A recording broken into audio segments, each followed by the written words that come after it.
Você deve estar se perguntando, mas o que raios foi isso que eu acabei de assistir?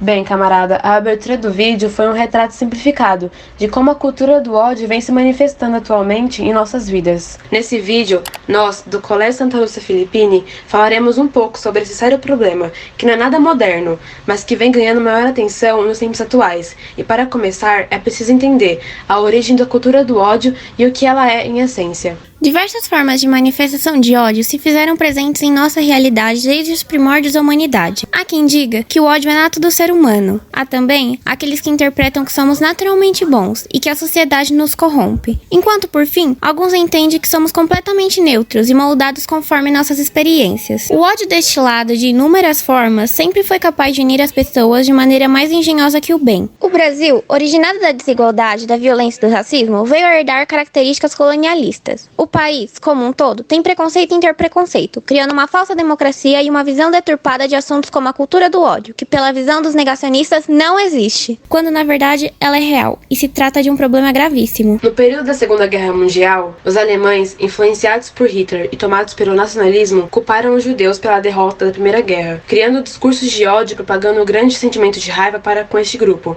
tornando-os o novo alvo. Nos dias atuais, a chamada cultura do ódio cresce desenfreadamente nas redes sociais, possibilita o anonimato, desempenhando a sensação de poder e segurança, dando origem ao que chamamos de cancelamento, cujas práticas possuem sentido de expor e manchar a imagem de alguém na internet, com base em suas atitudes, manifestando comentários negativos e perseguição virtual. De fato, como apontado por nossos colegas, a cultura do ódio voltada para as diferenças não é nada de novo para o mundo, e com certeza qualquer um já se deparou com alguém expressando suas opiniões de maneira tão grosseira que chega a ser prejudicial em redes sociais. E um bom exemplo que podemos citar são os comentários xenofóbicos que as pessoas asiáticas têm recebido por conta da pandemia, onde muitos fazem piadinhas e até atacam esse grupo por acreditarem que eles são os culpados disso tudo. E ainda existe muito a ser feito no sentido de soluções para esse problema, mas as redes sociais, jogos online, fóruns e até seus usuários devem estar sempre de olhos abertos para essa luta, denunciando perfis e postagens com discursos nocivos. Quanto ao mundo real, além do compromisso mútuo que os indivíduos devem assumir entre si para barrar o avanço do ódio, novas políticas públicas voltadas para a igualdade de oportunidades e direitos podem ser elaboradas para trazer harmonia à convivência coletiva. Além das atitudes mencionadas, ações de conscientização também são de grande importância. Muitas pessoas não conseguem ao menos distinguir a diferença entre liberdade de expressão e discurso de ódio. Dando continuidade ao processo, é importante ressaltar o papel de um mundo globalizado nesse contexto, que tem como principais pilares a interdependência entre nações, porém, de uma forma deturpada. Apesar de pregar a ausência de barreiras econômicas e aprofundamento de relações internacionais, a globalização beneficia uma parte da população e explora a outra, de maneira que acaba se tornando uma fábula. O humanismo, que havia se tornado o motor do desenvolvimento e do progresso, é substituído pelo modelo de consumo voraz. Dentro de um cenário neoliberal marcado pelas privatizações, a globalização se impõe como fábrica de perversidades, utilizando a ilusão do consumo fácil como anestésico, teoria que funciona em nome da boa administração do setor privado e da incapacidade do Estado. Além do avanço implacável do processo de globalização, existe outro aspecto que vem crescendo nos tempos modernos, a indústria 4.0. Também chamada de quarta revolução industrial, esse conceito engloba a descentralização e a incorporação de tecnologias de ponta à produção de bens de consumo, como Big Data e inteligência artificial. No entanto, assim como no fenômeno anterior, essa transformação contemporânea também está repleta de contradições. Graças à automoção promovida por máquinas modernas, o desemprego cresce na medida em que o trabalho humano deixa de ser necessário. Quanto ao processo de produção fragmentada, que querendo ou não ainda envolve mão de obra do homem, grandes empresas que não têm responsabilidade moral sobre a vida de seus trabalhadores, como a Apple, uma das gigantes dentro do setor de tecnologia, contratam um serviço de companhias chinesas conhecidas por abusar de seus empregados. Dentre elas, a Foxconn Tecnologia, com jornadas de trabalho exaustivas, emprego de menores de idade e total desrespeito pelas normas de segurança no trabalho. Existem diversos abusos relatados por reportagem de 2012 no jornal norte-americano New York Times. Atualmente, a empresa pagou mais de 100 milhões de dólares para encerrar investigações em torno da queda de desempenho de aparelhos antigos. Diante da interdependência, da intensificação do fluxo de informações e da expansão das relações, fenômenos abordados durante a explicação sobre a globalização falada anteriormente, as redes sociais estão cada vez mais ganhando espaço, por terem a função de conectar milhares de pessoas pelo mundo ao mesmo tempo e lugar. Conforme Pierre Levy, a interação entre usuário e rede acabou criando uma conexão entre esses utilizadores do cyberespaço, que é o ambiente criado pelas redes para a socialização, e com esses laços acabou surgindo a cybercultura, que é toda a linguagem, a troca imediata de informações, a rápida e espontânea comunicação vinda das redes. Através desse contato, a comunidade virtual também tem seus atritos, e como está sendo muito visto ultimamente, há formas negativas de se usar a cybercultura, como para a propagação de ódio. Dentro dessa temática, de acordo com Pierre Bourdieu, o capital cultural é a bagagem de cultura de cada um, ou seja, o conhecimento sobre diversas visões e tipos de linguagem para interpretar o mundo. Uma pessoa culta pode conseguir esse conhecimento, por exemplo, através da formação no ensino superior e experiências que proporcionam esse conhecimento, sendo um acesso elitizado.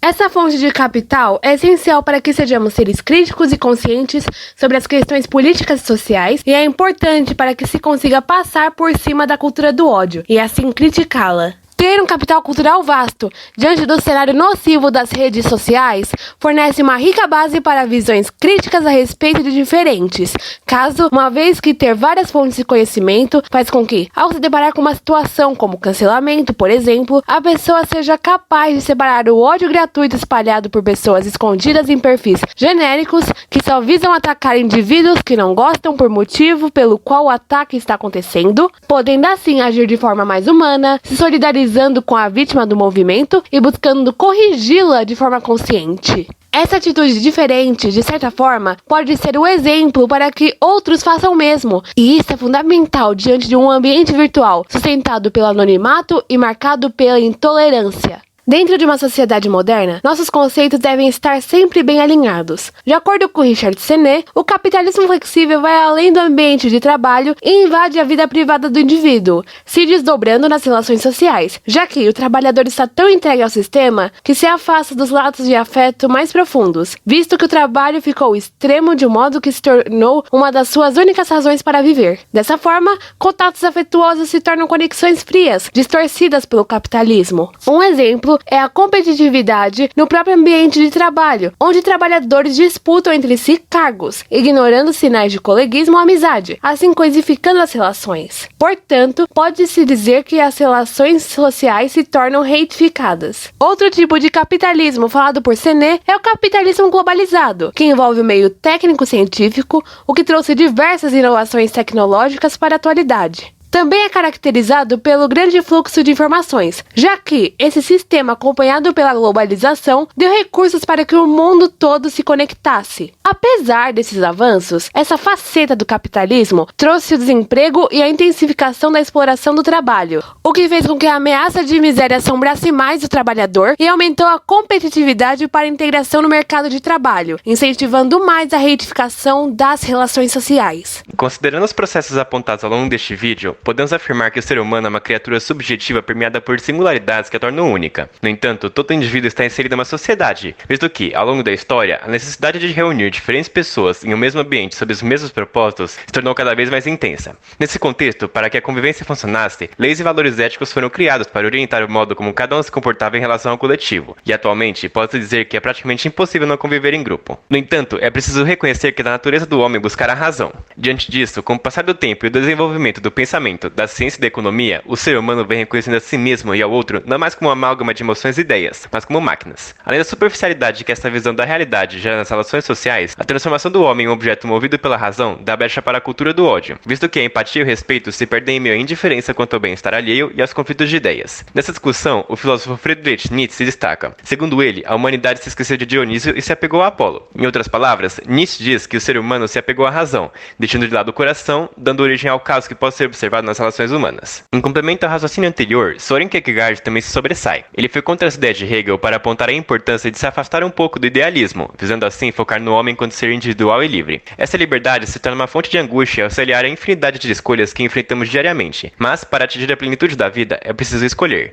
e para escolher com sabedoria é preciso sentir. Tendo em vista as ideias expostas e o raciocínio dos dois filósofos, chega-se a uma conclusão que resume o intuito de nosso trabalho. Precisamos nos deixar ser um pouco mais humanos. Para superar a cultura do ódio, o caos generalizado das redes sociais e a selvageria do capitalismo e da globalização, o caminho é aceitar a si mesmo como ser perfeito e suas imperfeições. Um ser cheio de pensamentos, sentimentos, falhas e virtudes. Mas, acima de tudo, é preciso reconhecer esses aspectos nos outros. Afinal, todos possuem suas próprias singularidades. Para alcançar a fraternidade, é preciso se entender e entender o outro. E para entender o outro, é preciso dialogar. Assim como propõe a ilustre campanha da fraternidade deste ano.